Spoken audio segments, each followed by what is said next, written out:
Andrew from Fordham. Andrew. Andrew, whenever you're ready. Yeah, sure.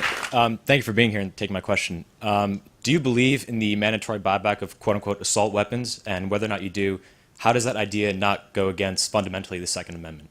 Yeah, great question. I do believe that we need to do buybacks, and I'll tell you why.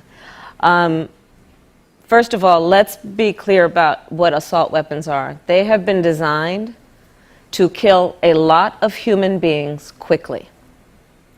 They are weapons of war with no place on the streets of a civil society. I've seen assault weapons kill babies and police officers. So one, I'll tell you, when elected president, if the United States Congress continues to fail to have the courage to do something about this, I'm prepared to take executive action and put in place a ban on the importation of assault weapons into our country.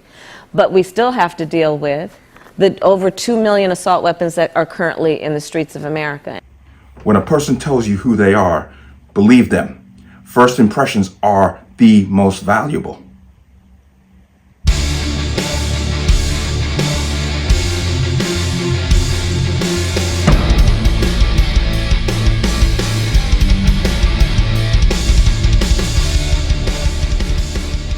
Welcome to another installment of the Connecticut Gun Bench. Today's video is brought to you by P.A.N. Firearms, LLC. P.A.N. Firearms, your NRA certification of multifaceted gun training. You can reach us at 203-300-6343 or use our website at www.panfirearmsllc.com. As always, there'll be a link in the description box below. And you like channel, like content, and what I do, you can support me with the link. Everything is appreciated. And once again, comments are disappearing. I'm not doing it.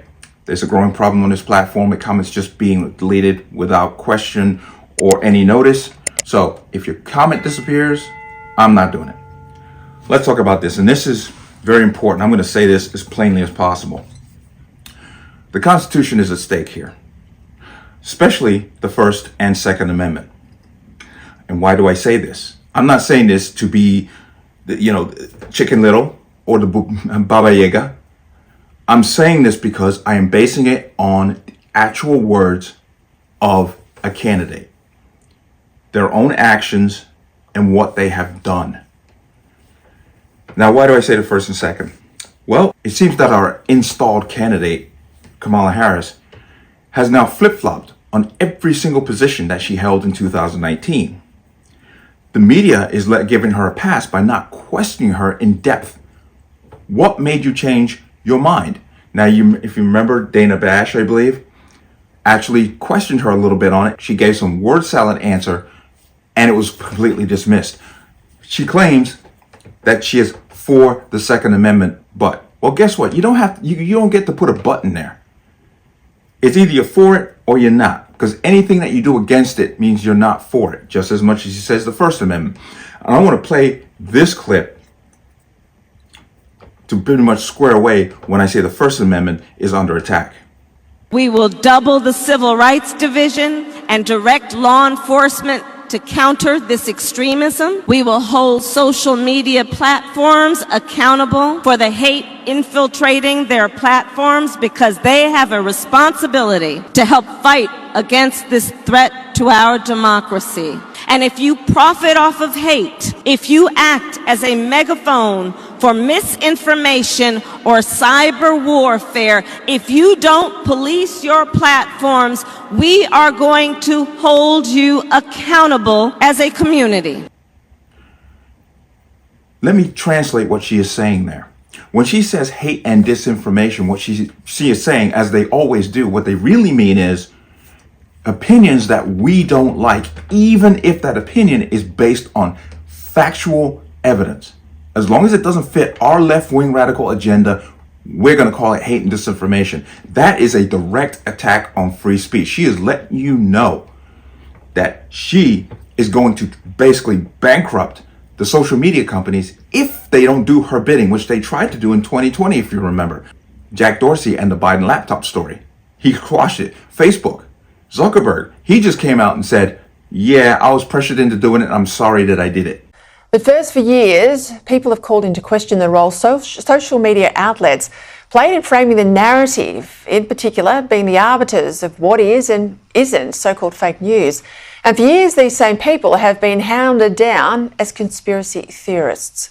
Well, today, a lot of people have owed an apology, with Meta CEO, Facebook CEO Mark Zuckerberg openly admitting and regretting that Facebook and Instagram censored COVID posts and election content under pressure from senior figures in the Biden-Harris White House.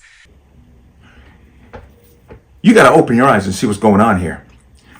She is trying to be played as the moderate, and once again, the liberal mainstream media is playing right along with her. She is not. She is a straight up progressive leftist Marxist, period.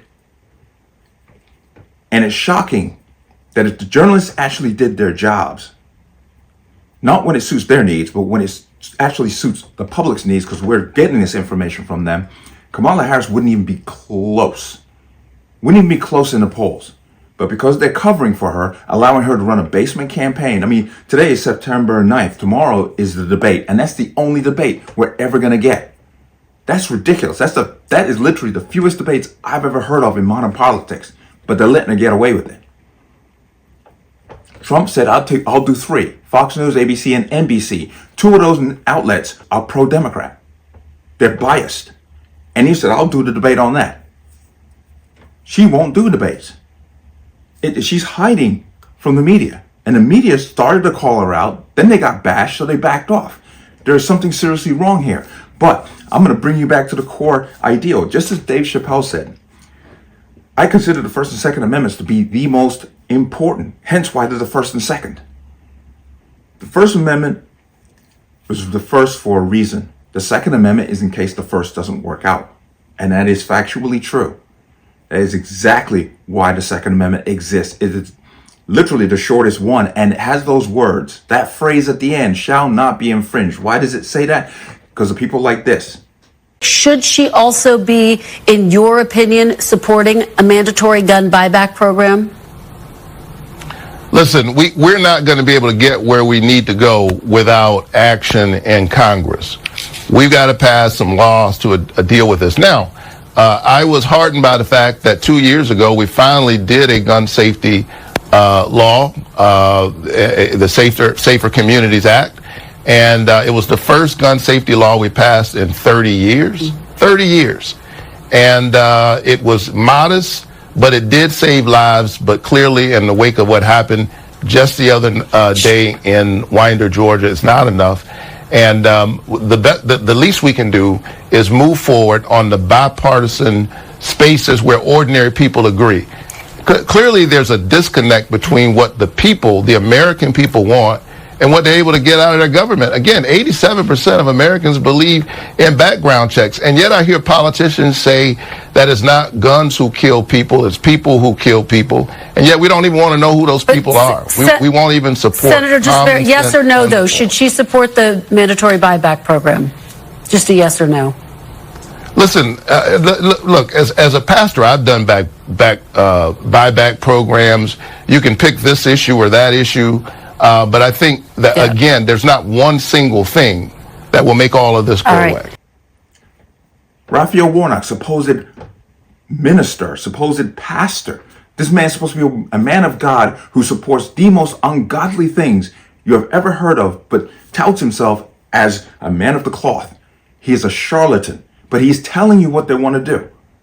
He is letting you know that we are going to, through executive order, because Kamala Harris has already said it too, we're going to be a mandatory gun buyback to confiscate guns from law-abiding citizens. And her choice for vice president is not an accident either. Walz is just as much a Marxist as she is. I think we need to push back on this. There's no guarantee to free speech on misinformation or hate speech, and especially around our democracy. He seems that he spent a lot of time in China and seemed to get favorable status while he was there. Statuses that other foreigners don't get. He has openly lied about his military service to push gun control through a political agenda. Hope woke up like many of you did 5 weeks ago and said, Dad, you're the only person I know who's in elected office. You need to stop what's happening with this. I'll take my kick in the butt for the NRA. I spent 25 years in the Army and I hunt. And I gave the money back, and I'll tell you what I have been doing. I've been voting for common sense legislation that protects the Second Amendment, but we can do background checks. We can do CDC research. We can make sure we don't have reciprocal carry among states, and we can make sure that those weapons of war that I carried in war is the only place where those weapons are at. We won't do it by dividing us. We will doing it by bringing in responsible gun owners from the side to make this happen. Give me the opportunity to earn your endorsement. We will make these things happen in Minnesota and make sure that this state continues its long progressive tradition. Thanks for having me. And now he sat there and said, well, I misspoke. Yeah, I said we were talking about, in this case, this was after a school shooting, the ideas of carrying these weapons of war. And my wife, the English teacher, told me my grammar is not always correct. Well, you've been misspeaking for years. We've all seen the clip. People, November. And they say this every single cycle, but this is the most pivotal election ever. You hear it every single time.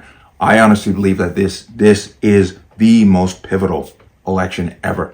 Because if Kamala Harris wins with her past positions of open borders, decriminalizing illegal immigration, giving free Medicare and healthcare to illegals, and if you've seen her positions, I say we need to get to the polls. We cannot allow this to happen, because I honestly believe, in my opinion, that this election, if she wins, it will literally be the end of this country as we know it. Will never, ever be able to recover from 4 years of her. You've heard her. I can't press it any further.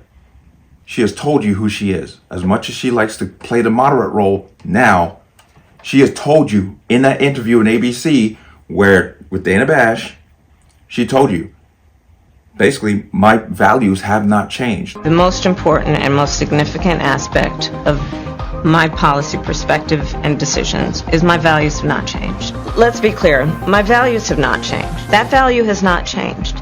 My value around what we need to do to secure our border, that value has not changed. Believe her. She may be telling you that she's for fracking when she was against it in 2019, but she's telling you my values have not changed. What she believed in 2019 is what she believes now. And God help us if we ever allow any government to disarm us. All you got to do is look to England and what's happening there. But let me know what you think. As always, you can leave your comments in the comment section below. And as always, any statements of violence or statements that lead to violence will be removed. Please like, share, comment, subscribe. Don't forget to hit that notification bell so you're notified the next time a video goes live. I'm going to see you on the next one. Peace.